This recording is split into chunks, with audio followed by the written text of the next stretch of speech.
Hari ini kita juga akan belajar dari kisah seorang lumpuh yang disembuhkan. Bagaimana ketika sebelum orang lumpuh itu menerima kesembuhan, firman Tuhan mencatat bahwa Yesus memberitakan firman-Nya.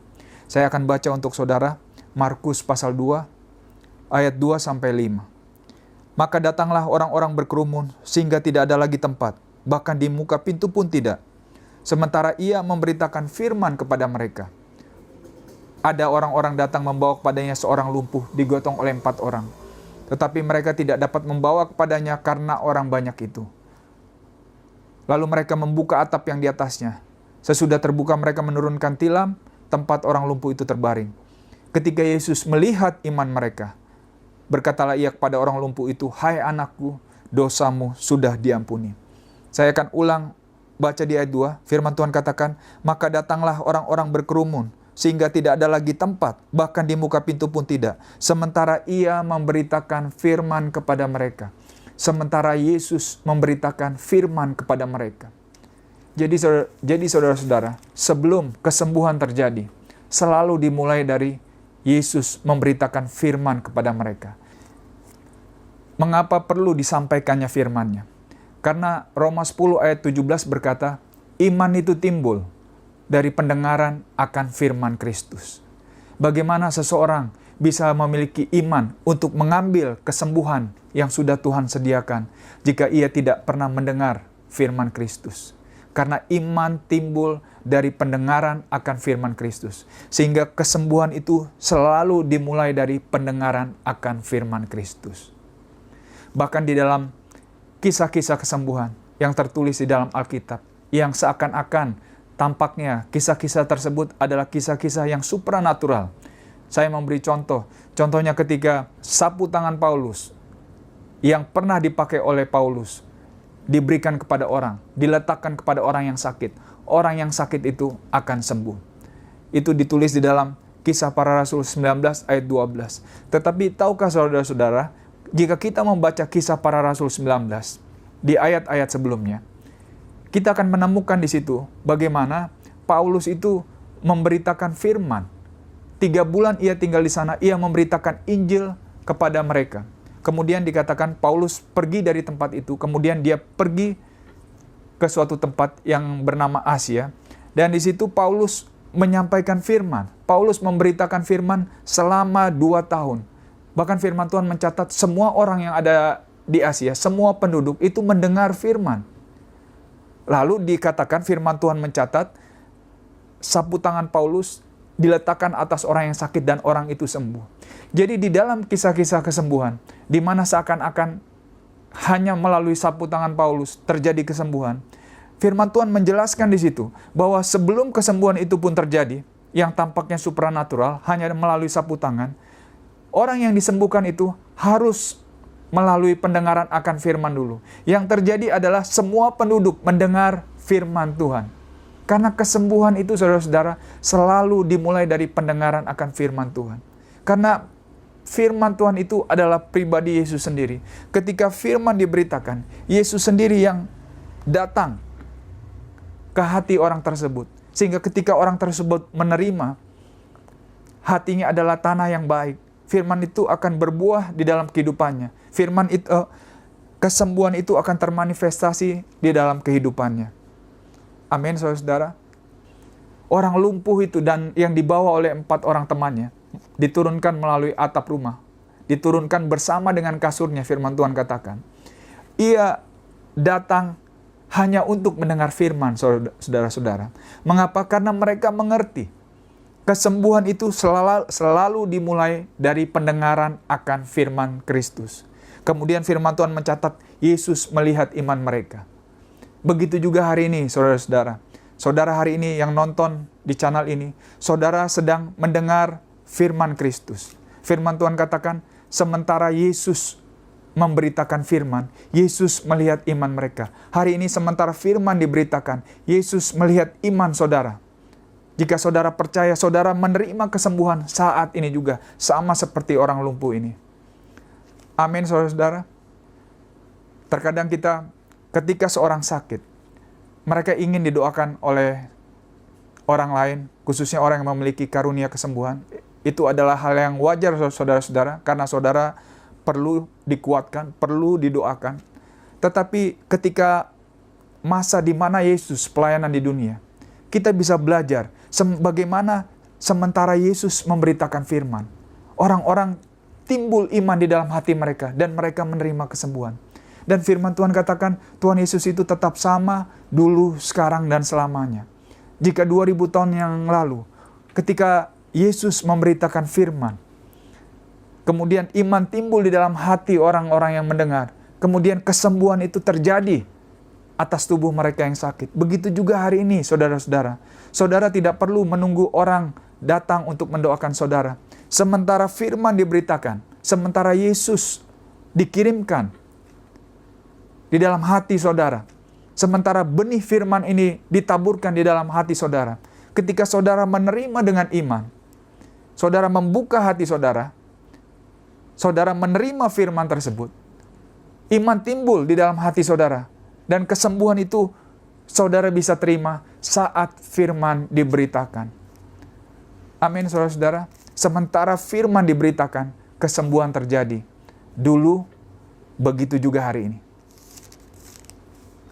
Mungkin ada beberapa di antara kita yang berkata, dari mana saya tahu Pak, bahwa kesembuhan itu akan terjadi ketika firman itu diberitakan? Dari mana saya yakin atau pasti bahwa kesembuhan itu akan terjadi ketika saya mendengar firman? Saudara-saudara, Markus 4 itu firman Tuhan menjelaskan bahwa firman itu adalah benih dan hati saudara adalah tanah. Saya akan baca di dalam Markus 4 untuk saudara. Saya baca di Markus 4 ayat 20.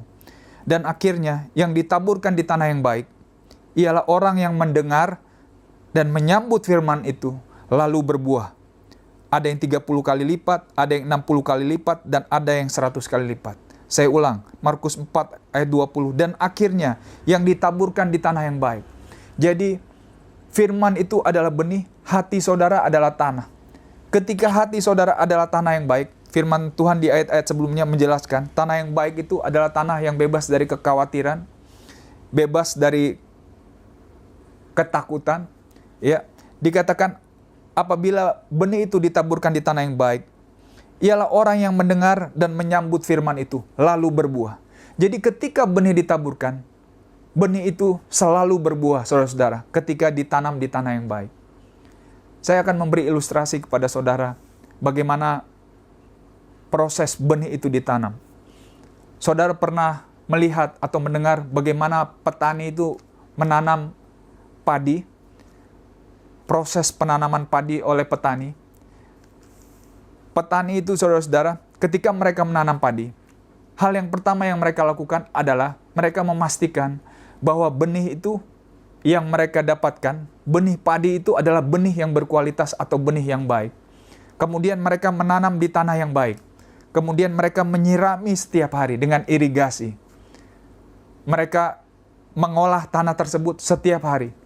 Ketika setelah petani itu menanam benih itu, apakah benih itu langsung berbuah? Tentu saja tidak. Tetapi petani itu tetap datang ke sawah mereka untuk mengolah tanah mereka. Petani itu tidak pernah berkata-kata, apakah benih yang saya tanam ini akan berbuah atau tidak. Mereka tidak pernah meragukan hal tersebut, saudara-saudara. Mengapa?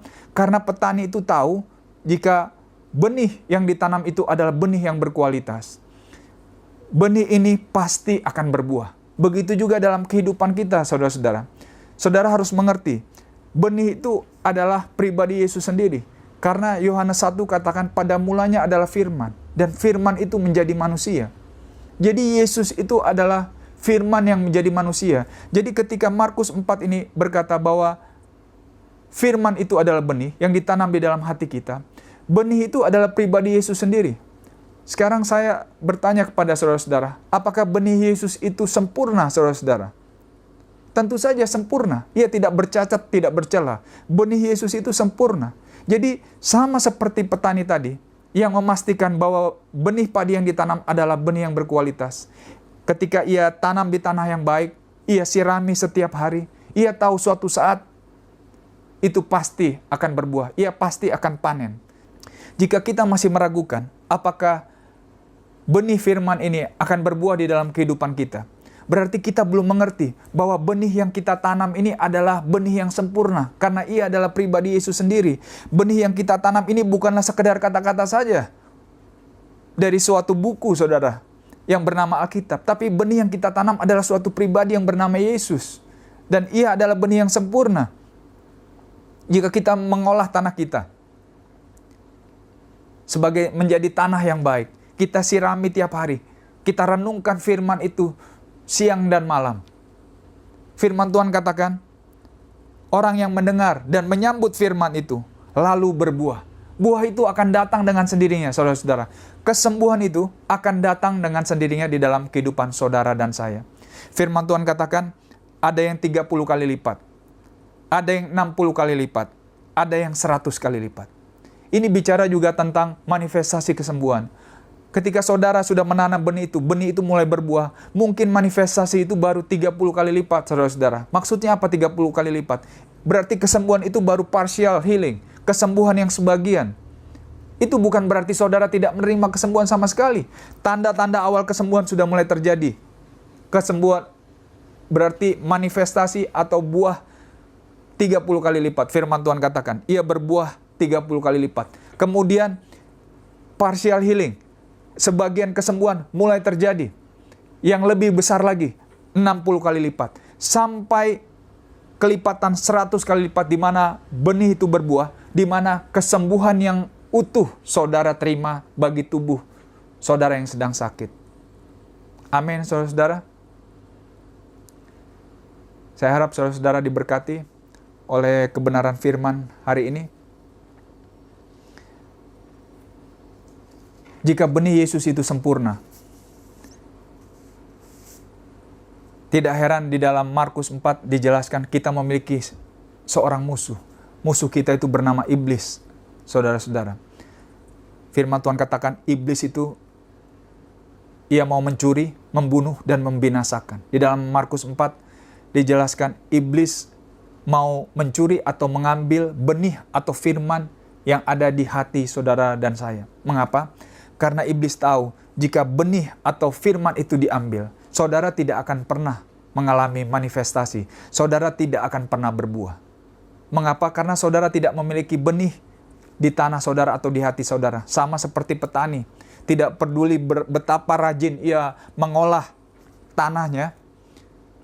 Setiap hari ia mengolah tanahnya. Tetapi jika benih itu tidak pernah tertanam, jika benih itu dicuri, ia tidak pernah akan berbuah. Padi itu tidak pernah akan berbuah. Ia tidak pernah akan panen. Begitu juga dalam hal kesembuhan saudara-saudara. Ketika iblis mengambil benih itu di dalam hati kita, maka kita tidak pernah akan berbuah. Kesembuhan itu tidak pernah akan kita alami. Karena itu kita perlu pastikan tanah kita adalah tanah yang baik, saudara-saudara. Amin. Saya akan baca dalam Bilangan 23 ayat 19. Bilangan 23 ayat 19 berkata, Allah bukanlah manusia sehingga ia berdusta, bukan anak manusia sehingga ia menyesal. Masakan ia berfirman dan tidak melakukannya, atau berbicara dan tidak menepatinya. Salah satu cara iblis mencuri benih yang ada di dalam hati saudara adalah dengan mendiskredit, dengan merusak reputasi atau integritas daripada yang memiliki firman, yang adalah Allah Bapa kita di surga. Mengapa? Karena iblis tahu, jika reputasi daripada orang yang memiliki perkataan itu dirusak, maka firman itu atau perkataannya itu tidak memiliki arti lagi. Saya memberi contoh, jika saudara mengenal seseorang yang suka berbohong, yang kata-katanya tidak dipegang, apapun perkataan orang itu, maka saudara tidak akan pernah mempercayainya. Begitu juga cara kerja iblis hari ini untuk mencuri benih yang ada di dalam hati saudara. Iblis akan memakai pengalaman hidup saudara. Iblis akan mengatakan, sudah selama ini engkau percaya, sudah berapa lama engkau sakit, sudah berapa lama engkau percaya firman. Tetapi kesembuhan itu tidak juga engkau terima. Iblis sedang berusaha menjelekkan, merusak reputasi orang yang berfirman, yaitu Bapa di surga kepada saudara. Iblis akan berkata, jika firman-Nya itu benar, belum juga engkau terima. Karena itu kita perlu tahu siapa Bapa kita di surga, siapa Ia yang memberi janji, supaya kita tidak mudah diombang-ambingkan oleh musuh kita yang adalah iblis.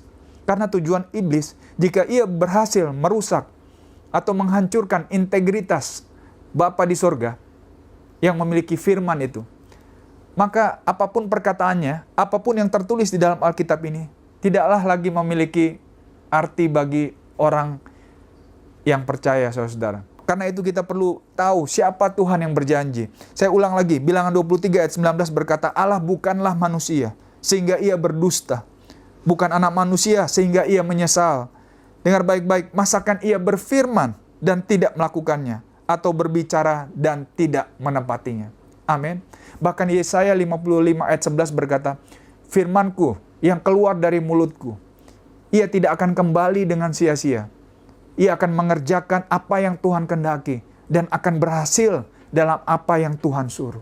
Jadi firman Tuhan ini akan selalu berhasil, saudara-saudara. Firman Tuhan ini, firman seperti Markus 4 tadi katakan, firman ini akan selalu berbuah. Pasti berbuah. Jika kita memiliki tanah yang baik. Firman ini kita mendengar firman, dimulai dari pendengaran akan firman, kita menerima firman itu. Firman itu pasti berbuah dalam kehidupan saudara dan saya. Amin, saudara-saudara. Firman Tuhan hari ini sudah selesai. Saya berharap saudara-saudara diberkati. Kita memiliki Bapa yang kata-katanya itu bisa dipegang, yang tidak pernah ingkar janji, saudara-saudara. Jika hari ini kita belum menerima kesembuhan, itu tidak berarti bahwa firman Tuhan ini salah. Itu tidak berarti bahwa Tuhan itu berdusta. Itu berarti kita belum mengerti bagaimana cara menerima firman. Itu berarti ada masalah di dalam tanah atau hati kita.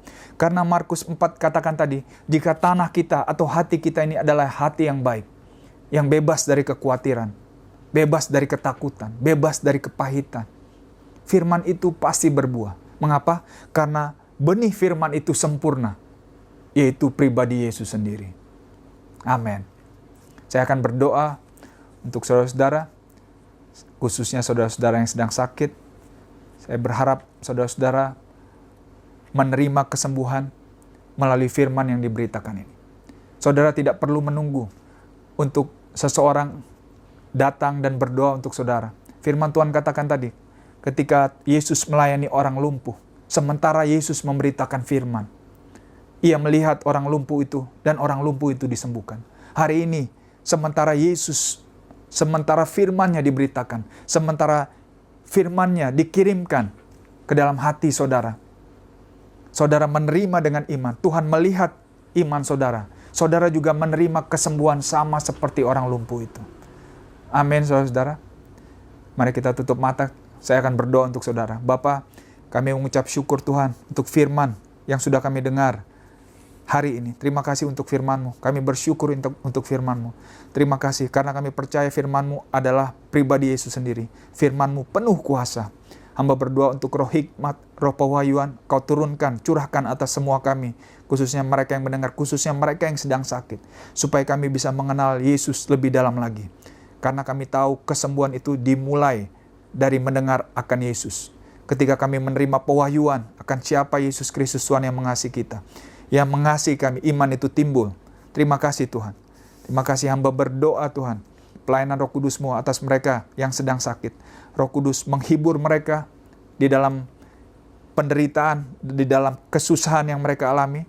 Terima kasih Roh Kudus mengingatkan firman yang mereka sudah dengar hari ini. Mulai hari ini sampai seterusnya. Sampai firman itu berbuah dalam kehidupan kami.